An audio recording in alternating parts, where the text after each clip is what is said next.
Bonjour et bienvenue dans Débat Foot Marseille, une nouvelle émission spéciale Mercato. Et oui, le Mercato a commencé il y a une semaine et toujours pas de recrue à l'Olympique de Marseille. Alors, on va se demander dans cette émission s'il faut licencier sur le champ Jacques-Henri Hérault, si l'on doit demander à Franck McCourt de quitter Marseille illico. Ou bien, on va peut-être débattre des rumeurs mercato de la semaine. Il y en a de nombreuses qui sont sorties ces derniers jours et on va donc en débattre avec mes deux fidèles acolytes. Ils sont là, toujours fidèles au poste, Nicolas Fiol et Mourad Hertz. Salut messieurs, comment allez-vous? Est-ce que vous vous sentez toujours aussi bien sur ce nouveau plateau de Débat Foot Marseille? Comme à la maison. Hein. Comme à la maison, je vois que Nico, tu as fait un petit effort aussi au niveau vestimentaire. Merci d'avoir mis un jean. Ouais, c'est vrai. Il y avait de nombreux commentaires là-dessus qui ne comprenaient pas pourquoi le short. C'est sans doute des mecs qui ne sont pas de Marseille et qui ne savent pas qu'il fait chaud ici. Est-ce que vous êtes prêts à parler mercato? Avec un tel enthousiasme comme d'habitude, hein, c'est mon sujet préféré. Justement, j'espère que vous êtes prêts parce qu'on va en parler 2 fois par semaine désormais. Débat Foot Marseille, ça sera le jeudi à 17h30, mais aussi le lundi à 17h30. Voilà, 2 émissions rien que pour vous sur footballclubdemarseille.fr. Allez, on va rentrer dans le vif du sujet. Et le premier débat qui va nous intéresser, c'est un avis tranché, ton avis tranché, Mourad, qui concerne le mercato et la tension. Et la tension, parce qu'il n'y a pas de recrue, c'est ça, Mourad, si j'ai bien compris. Le stress. Le stress, non? Tu stresses? Ah ouais, putain, je suis pas bien. Allez, tu vas nous en parler.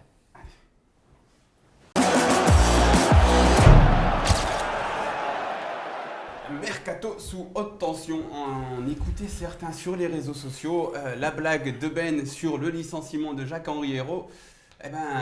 Certains la prennent très au sérieux, quoi. Vous voulez nous ramener Vincent Labrune? Est-ce qu'on est déjà à 2 doigts de signer Yacine Benzia et Arnold Wemba? Parce que c'est là où on était il y a 1 an quand même, les gars. Alors, vous voulez un projet, ok, il faut lui laisser le temps de se développer. Les échos qu'on a actuellement, c'est surtout que la nouvelle direction, elle ne veut pas surpayer les joueurs. Elle ne veut pas payer les joueurs n'importe comment, elle ne veut pas payer les salaires n'importe comment. Même des mecs qui ne jouent plus comme Karim Rekik, elle veut bien les vendre. Donc, en fait, ils travaillent bien. Ils sont sur plein de dossiers. Ils n'ont pas le budget mercato du PSG, mais ils avancent, donc un peu de calme. On a été faire un tour un peu dans les groupes de supporters cette semaine. On nous a dit que l'optimisme était quand même de mise. Alors certes, avec cette manière de boucler les abonnements en 1 mois, il va falloir aller un peu vite, annoncer 1 ou 2 noms. Mais il faut se calmer un peu, les gars, et laisser les mecs travailler. Ils nous ont fait un premier mercato qui a été satisfaisant. Il y a 1 ou 2 points noirs. On attend ce deuxième mercato, mais laissez-les bosser et ne tombez pas dans l'hystérie. On va avoir des recrues, on va avoir une bonne équipe. Voilà, un peu de calme tout le monde. Merci Mourad pour ton fameux laissez-les travailler, laissez-nous travailler. Ça nous rappelle un très bon souvenir, ça, Mourad. Merci de nous ramener à ça. C'est un peu, je fais un tour sur les réseaux sociaux, c'est un peu ce à quoi on me ramène, hein, parce qu'on veut virer Jacques-Henri Hérault. Exactement, donc je te pose la question, Nico, faut-il virer Jacques-Henri Hérault sur le champ? Parce que là, ça va plus, non? Bien sûr, on dirait la brune, c'est scandaleux. Non, bien sûr que non. Le fameux « laissez-nous travailler », il faut se rappeler quand même, c'était en cours de saison et c'était la cata. Donc là, on va peut-être attendre un petit peu. Le mercato, ça a ouvert il n'y a même pas 1 semaine. Donc oui, on va les laisser un petit peu bosser et on va attendre ne serait-ce qu'un mois. Et puis je pense que ça devrait vite arriver là. Là, il y a des dossiers qui sont en cours de finalisation. Je pense que ce week-end, on pourrait avoir une bonne petite surprise. Pourquoi cette tension chez les supporters? Peut-être parce qu'il y a une très grosse attente et qu'il y a eu aussi une communication autour de ce mercato. Voilà, il y a une certaine impatience. Les supporters ont envie d'avoir ce premier gros transfert, peut-être, cette star.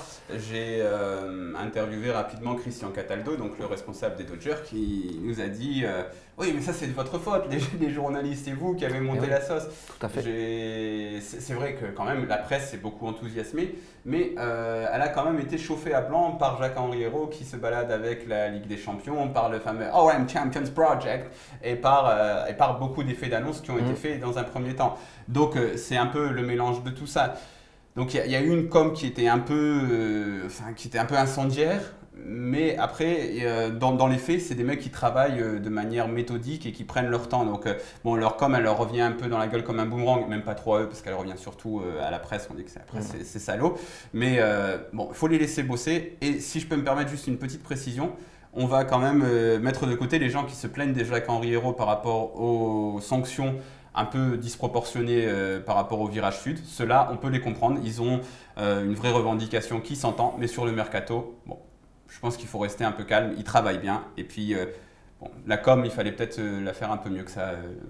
Juste pour conclure sur ce thème, Nico, toi tu es plutôt confiant du coup sur… De toute façon, c'est difficile de critiquer. Pour l'instant, il n'y a aucune signature officielle, donc on pourra critiquer si. On sait que le mercato, de toute façon, ça se règle pas en une semaine. Après, c'est vrai que on sait que Hérault, il veut quand même aller assez vite pour commencer le mercato. Il veut pas que la première recrue arrive en juillet. Donc là, on est encore à mi-juin.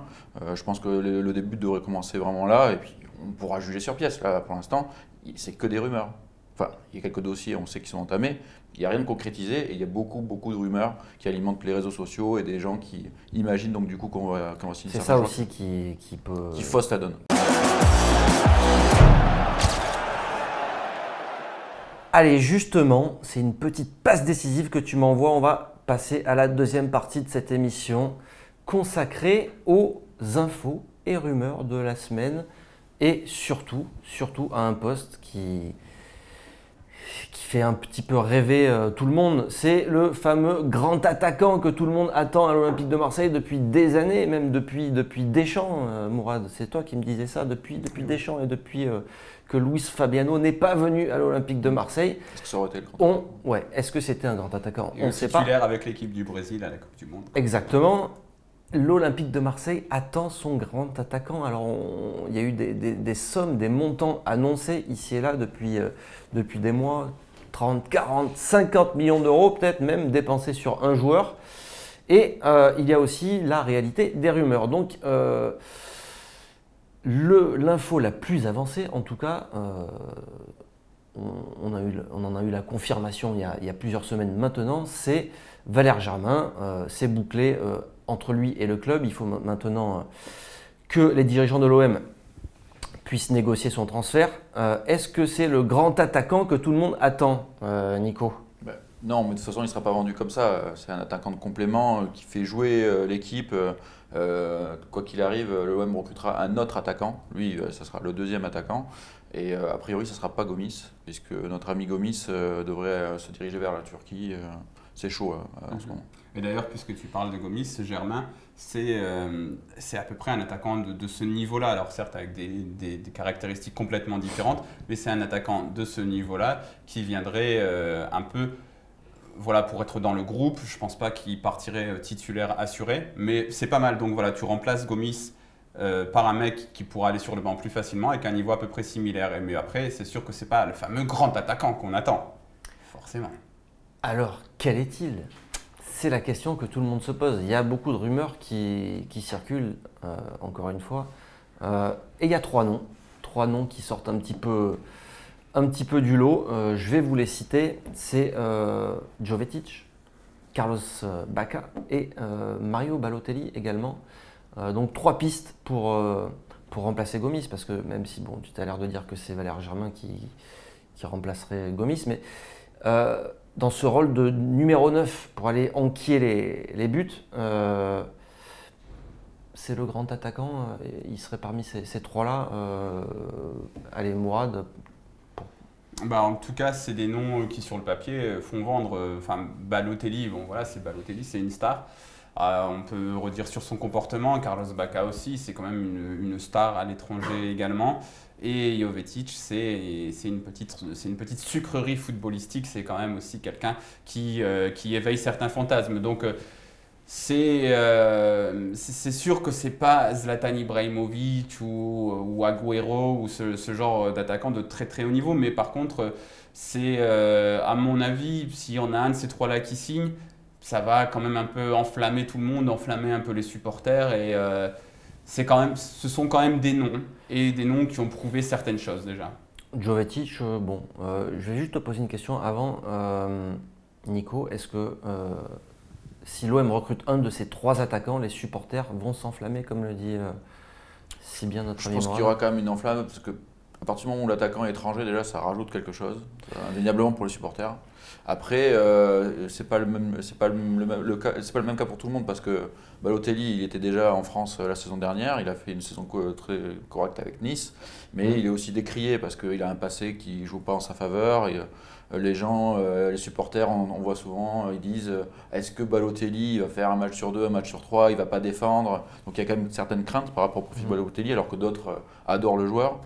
C'est pas plus décrié. Jovetic, comme tu dis, c'est la technique. Donc je pense que ça ferait vraiment plaisir aux supporters.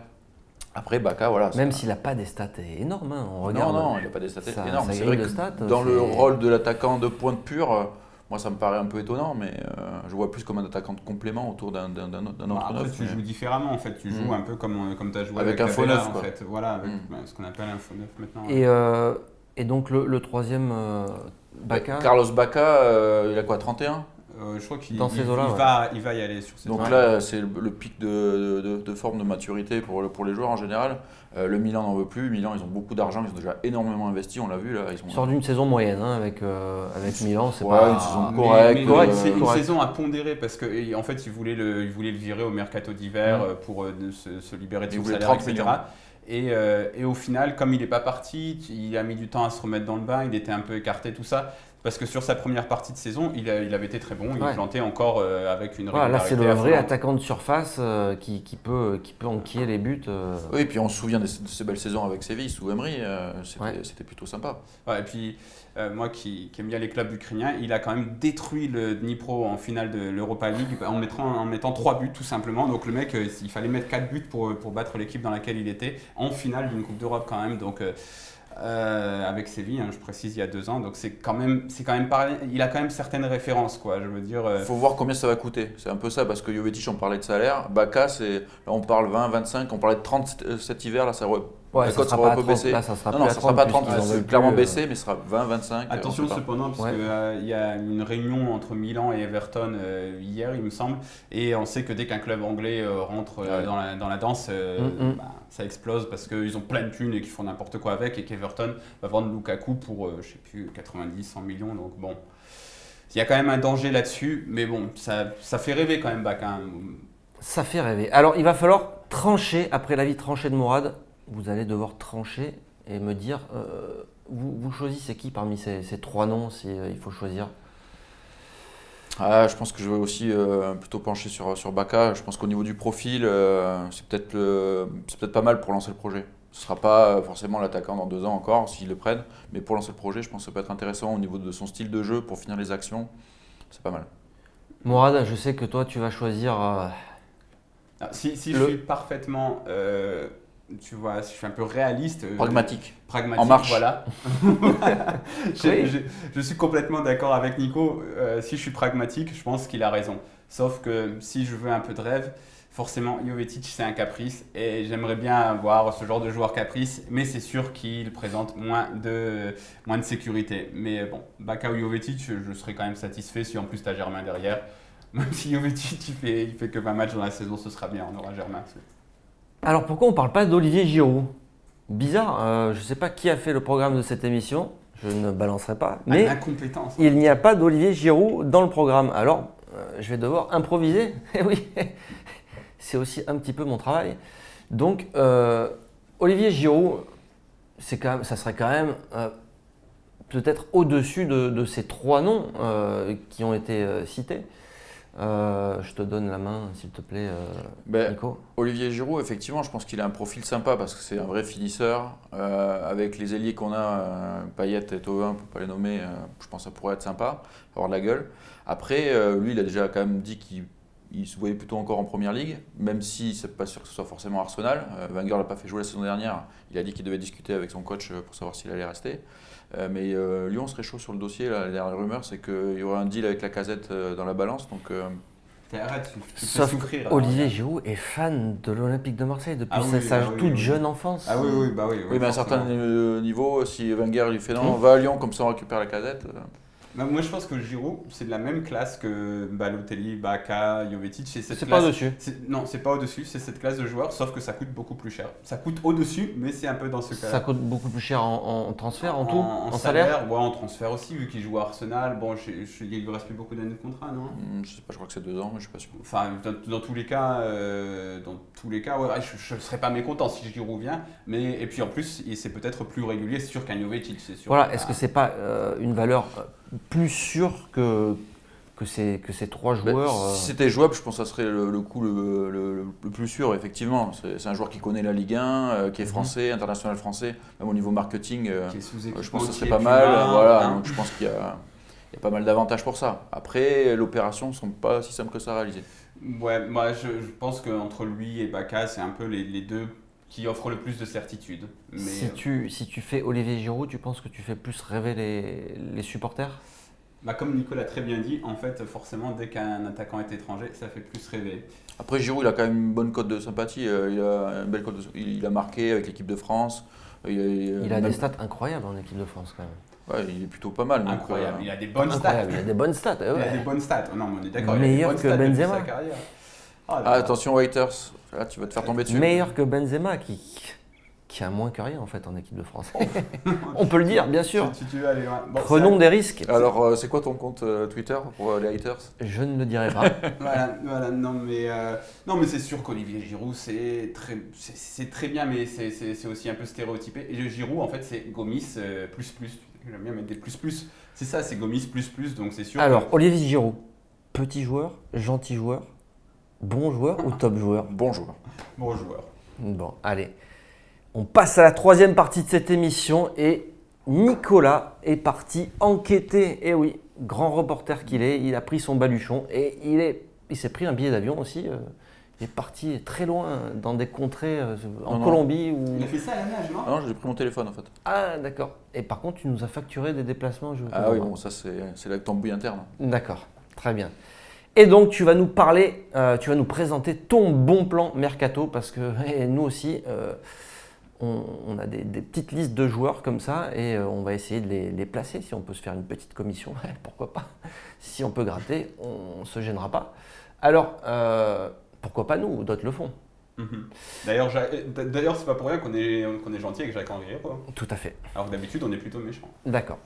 Et c'est quoi notre slogan déjà? Je ne me rappelle plus. C'est gratuit, c'est méchant. C'est gratuit, c'est méchant, mais on aime ça. Voilà.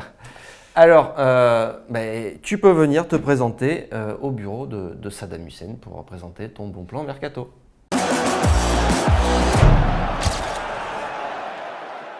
Hola, mucho gusto. Soy Jonathan Murillo, lateral izquierdo de Deportivo Cali.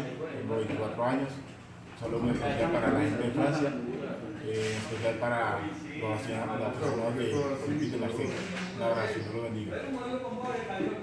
Alors, le bon plan mercato, c'est un jeune, presque jeune Colombien. C'est pour faire plaisir à la femme de Franck McCourt qui voulait voir un petit peu de Colombien dans l'équipe. Donc c'est Jonathan Murillo. C'est un petit latéral gauche qui va avoir 25 ans en juillet prochain. Et ce monsieur a été quand même élu meilleur latéral gauche du championnat la saison dernière. Alors cette année, ça se passe un petit peu moins bien. Un spécialiste d'Amérique du Sud m'a quand même glissé qu'il avait un peu perdu sa place, mais c'est à faute à changement d'entraîneur. Mario Yepes a été licencié en mars dernier. Du coup, le pauvre Jonathan ne joue plus qu'en coupe. Au grand dam des supporters, parce qu'il a une grosse cote auprès des supporters. C'est vraiment un bon latéral gauche, assez physique. Il va vite, il a un bon pied gauche. Donc, on se dit que le petit Jonathan, ça pourrait être sympa. Si Henri Bedimo nous quitte cet été pour un autre club, sachant que Tonton Pat ne fera peut-être pas la saison complète. Il y aura des matchs où Tonton Pat, il faudra qu'il se repose un peu. Il y a des vidéos à faire le lundi sur Instagram. Il faut bien qu'il se repose, Tonton Pat. Donc, le petit Jonathan Murillo, bientôt 25 ans, bon latéral gauche. Donc, si ça vous intéresse, appelez-moi. Merci à toi Nicolas pour ce bon plan mercato et à l'instant on me glisse dans l'oreillette que ce jeune joueur, ce jeune talent est en fin de contrat, donc c'est vraiment la bonne opportunité en janvier prochain bien sûr. Voilà, donc vous pouvez nous contacter, un numéro va s'inscrire juste là, #humour bien sûr. Voilà, c'est la fin de cette émission. On vous donne rendez-vous lundi prochain pour un nouveau débat foot Marseille. Ça sera à 17h30 Soyez au rendez-vous. À très bientôt. Merci les gars. Je vous dis à lundi.